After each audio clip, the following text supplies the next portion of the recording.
Too much information right now kasi unang-una hindi ko pa rin alam kung ano yung pwede kong i-share about it. Pero yeah, Tapos yun na lang siya? ang hindi pa Alex. Kung siguro ka-early kasi stages, pre-prod pa lang. Not even. Tsaka kailangan kasi talaga ng time to prepare, like months and months of physical preparation for this one. Which, I'm enjoying naman the Action process. star era. Ay, Action Bakit? era. Action movie ba? What can't you do? You're very athletic, di ba? With the Pilates and all. hindi pa talaga sumagi sa isip ko na mag-action. Parang for some weird reason, parang medyo takot ako gawin sa kanya yung mga baril-baril, gulong-gulong, talong sa bubong, parang wala pa ako sa ganon. But I don't know kung mabibigyan ng chance, pwede naman, basta magbigyan ako ng time to prepare, bakit naman hindi, di ba? I would, gladly take on the challenge. So this demanding role is not naman action. Pero It's parang, not. Yun lang ang maire-review. Pero it's really... May title na yung film? Wala pa. Wala pa rin. From ano? Hindi ko pa po talaga pwedeng mag-review okay. ng information about it. Marites ka, alam mo kagad. Charot! Hindi na rin wala alam ko anong pwedeng i-share. Okay. But what's gonna be next after Unbreak My Heart? Right now, I'm preparing for that film that I mentioned, and then next year, I'm set to do another film. So parang medyo nasa Nasa film ka, nasa oo. pelikula muna At least tayo. may Medyo variation. break sa serye until the right project comes sa television. That's So awesome. taking a break from the TV. May tatanong na ako, pwedeng sagutin mo, pwedeng hindi, Apo. Kasi itong mga lukalukang iwan na to, nag-post pa yung anak ko, tumalun dun sa Dun, oo. Pero somebody, marami naman na nakitan. Although, nakita mo na ba yung video na Nakita ko oo, po ano yung reaction sa mo? TikTok. Oh, parang sabi kasi, naku, pwedeng nagbibigay kayo ng para manakawan, gano'n. Well, naiintindihan ko naman po yung comments ng mga netizens, Oo. parang tungkol dun sa nangyaring pag-over the back. Oo.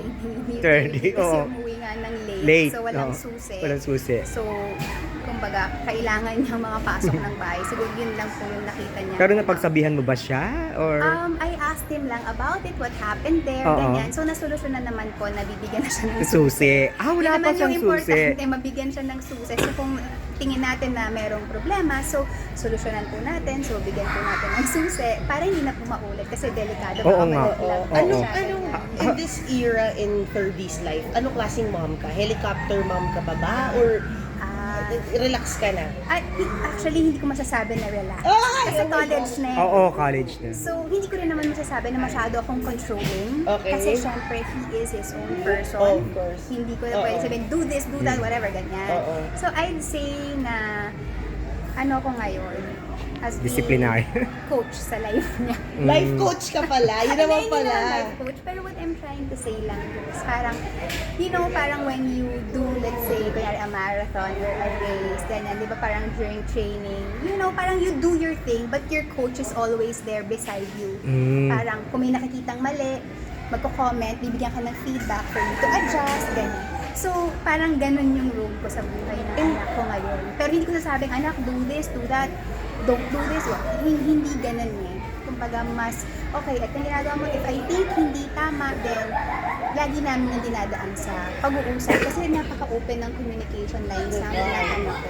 Well, it's hard to achieve that with a Gen Z. Right? Ganun ba yun? Ang buti na sumasagot, di ba? They tend to Kasi ang normal answer when you ask them, kamusta ka? Okay lang po, doon na nag-end kasi marami nang ibang gustong gawin.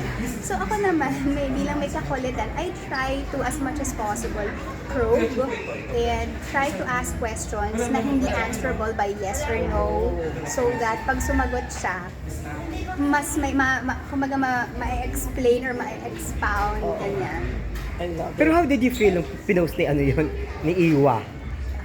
You know what, Eileen and I are friends eh. So, hindi ko naman, ayokong masamain yung pagpo-post. I believe na i-post niya yun because she found it siguro cute and funny, ganyan. Siguro, wala namang bad na-remind intention. siya na, hindi ako, Wala naniniwala talaga, ako na wala naman siyang masamang intention para dun sa post na yun. Siguro parang iniisip lang niya na kasi ang daming makaka-relate na Oo aminin man naman. natin or hindi, at Oo. one point nasaraduhan Oo. tayo ng gate, na Tumalon din paglakad tayo tayo. ng pinto na hindi natin alam kung anong gagawin natin.